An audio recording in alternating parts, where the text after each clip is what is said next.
السلام علیکم ورحمۃ اللہ وبرکاتہ۔ معزز ناظرین، محترم سامعین، آج کی اس ملاقات میں انشاءاللہ عورت کے ایک روپ بیٹی کے حوالے سے کچھ باتیں آپ کے سامنے رکھنی ہیں۔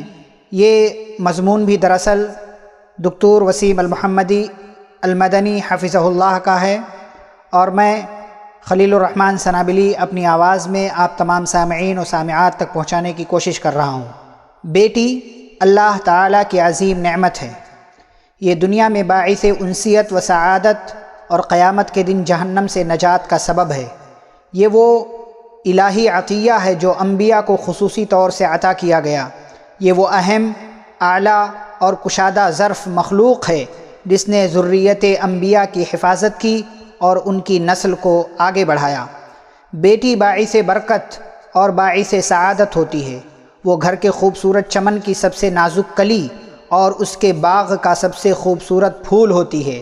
اس کے دم سے گھر میں محبت کے دریا بہتے ہیں، اور گھر اس کے نغموں سے مسحور اور اس کی خوشبو سے معطر رہتا ہے۔ جس گھر میں بیٹی نہ ہو وہ گھر بلا شبہ بہت بڑے خیر سے محروم ہے۔ بیٹوں کے بغیر ایک خوبصورت گھر کا تصور کیا جا سکتا ہے، مگر بیٹی کے بغیر یہ تصور ہی خشکی اور شقاوت کی تعبیر ہے۔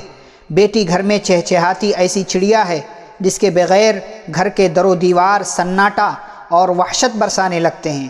بیٹی اپنے ماں باپ کا مان اور ان کے محبت کی ایسی امین ہوتی ہے جو موت تک کی ضمانت کو سینے سے لگائے، دل و دماغ میں بسائے، عمر کے ہر مرحلے اور مختلف حالات میں اس کا واضح ثبوت دیتی رہتی ہے۔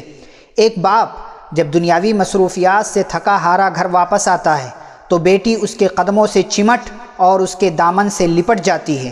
بظاہر وہ پاؤں کا بندھن بن جاتی ہے، مگر اس چھوٹی عمر میں وہ محبت کی ایسی بارش برساتی ہے کہ باپ ساری تھکاوٹ بھول جاتا ہے اور اس نازک کلی کو گود میں اٹھا کر اپنی ساری تھکان سے آزاد ہو جاتا ہے۔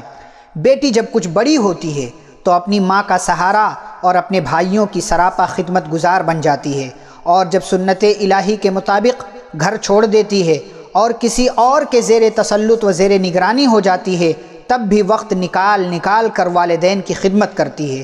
وہ بکثرت اپنے شوہر اور بچوں کے قیمتی اوقات اور اہم اعمال پر اپنے والدین اور بھائیوں کو ترجیح دیتی اور گھر کی خوشیوں اور غموں میں بھرپور شرکت کرتی ہے۔ بیٹی کی یہ خدمات بسا اوقات بہت بڑی نہیں ہوتی، نہ ہی یہ اصل ہوتی ہیں۔ اصل تو محبت کی وہ سرشاری ہوتی ہے جو اس کے وجود سے نکل کر ماں باپ اور بھائیوں کے وجود کو خوشیوں سے بھر دیتی ہے۔ بیٹی جب تک گھر میں ہوتی ہے گھر گل گلزار ہوتا ہے، اس کے دم سے وہ آباد گلستان نیز چہچہاتے چمن کا نظارہ پیش کرتا رہتا ہے، اور جیسے ہی وہ گھر سے رخصت ہوتی ہے اپنے ساتھ وہ ساری چہچہاہٹ اور رونق لے کر چلی جاتی ہے۔ ایک انسان کے کتنے بھی بیٹے ہو جائیں، تاہم اگر وہ بیٹی کی نعمت سے محروم ہے تو وہ بے اولاد کی طرح ہے۔ وہ گھر جو بیٹیوں کی سعادت سے محروم ہوتے ہیں وہ گھر نہیں ہوتے، بیابان ہوتے ہیں۔ بھلا بیٹی کے بغیر ایک ہمکتے دمکتے چہچہاتے گھر کا کیا تصور ہو سکتا ہے؟ جو افراد بیٹی کی عظیم نعمت سے محروم ہوتے ہیں وہ دراصل بہت بڑی نعمت سے محروم ہوتے ہیں۔ ایک بیٹی کے حالات کیسے بھی ہو جائیں، والدین کی محبت کا وہ جام جو وہ رحم مادر میں پیتی ہے اس کے اثر سے وہ موت تک آزاد نہیں ہو پاتی۔ یہی وجہ ہے کہ وہ زندگی کے ہر مرحلے میں والدین کے ساتھ بقدر استطاعت ساتھ کھڑی نظر آتی ہے۔ بلا شبہ بیٹیاں رحمت و شفقت اور صدق و صفا کا خزانہ ہوتی ہیں۔ وہ گھر کی زینت و رونق اور سعادت و انسیت کا سبب ہوتی ہیں۔ بیٹیوں کے خمیر میں محبت رچی بسی ہوتی ہے۔ وہ لاڈ پیار کی بھوکی ہوتی ہیں۔ ڈانٹ ڈپٹ اور سرزنش ان کے مزاج سے متصادم ہوتی ہے۔ ایک اچھا باپ اپنی بیٹی کو بھرپور محبت سے نوازتا ہے اور پیار کے جام اسے اس قدر پلاتا ہے کہ وہ اس نعمت سے سیراب اور آسودہ رہتی ہے اور اسے کہیں دوسری جگہ نہیں تلاش کرتی۔ انبیاء علیہم السلام کو اللہ تعالیٰ نے اگر کئی دنیاوی نعمتوں سے حکمت الہی کے تحت محروم رکھا تو انہیں بیٹیوں کی یہ عظیم نعمت وافر مقدار میں عطا کی۔ اسی لیے انبیاء کو ابو البنات یعنی بیٹیوں کے باپ بھی کہا جاتا ہے۔ آپ صلی اللہ علیہ وسلم کی 4 بیٹیاں تھیں، بار نبوت کا عظیم و ثقیل بوجھ ہونے کے باوجود آپ صلی اللہ علیہ وسلم ایک باپ کا دھڑکتا دل رکھتے تھے۔ بیٹیاں بھی آپ پر جان نچھاور کرتی تھیں۔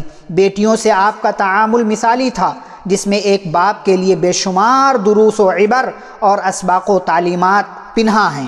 خاندان نبوت کتنی آزمائشوں سے گزرا، آپ کی بیٹیاں بھی زد میں آئیں۔ ایسے وقت میں ان کے ساتھ آپ کا اہتمام اور ان کے ہم و غم میں شرکت یہ پڑھنے سے تعلق رکھتی ہے۔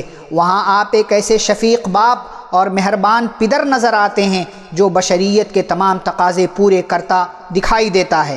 ماں باپ کے دلوں میں پہلی اولاد کی محبت ہی کچھ اور ہوتی ہے، کیونکہ ان کی سچی محبت کی وہ پہلی یادگار ہوتی ہے۔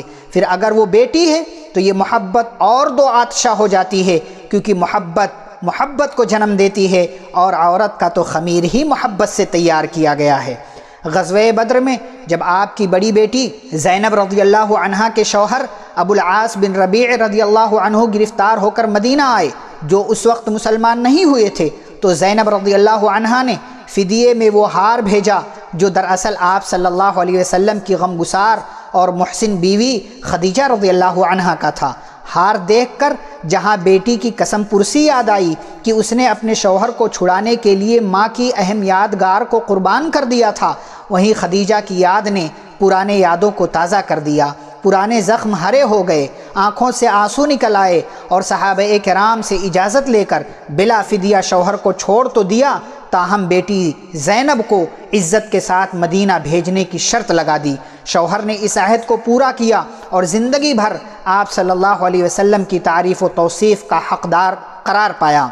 زینب رضی اللہ عنہا کی کہانی بڑے اسباق سے پر ہے، جو زوجین کے درمیان بے مثال محبت کی ایک لازوال کہانی ہے۔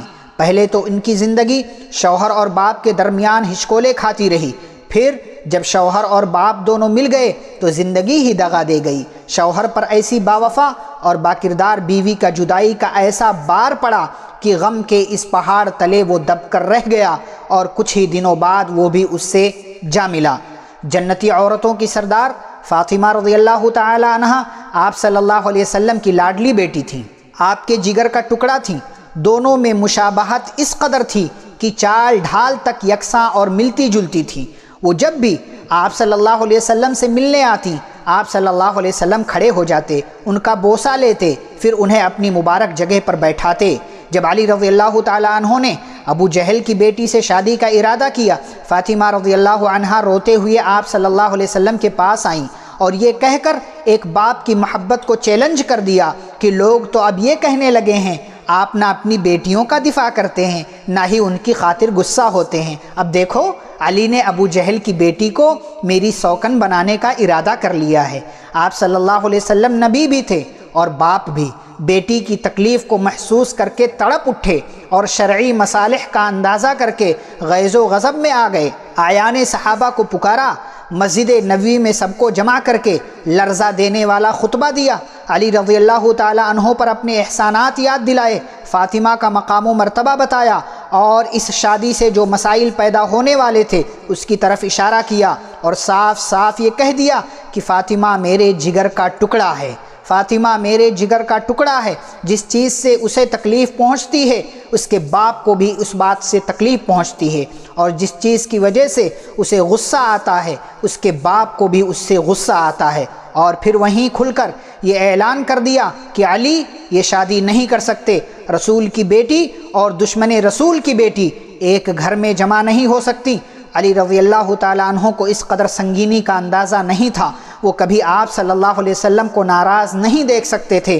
فوراً اس سے باز آ کر آپ صلی اللہ علیہ وسلم کو اور آپ کی بیٹی کو راضی کر لیا۔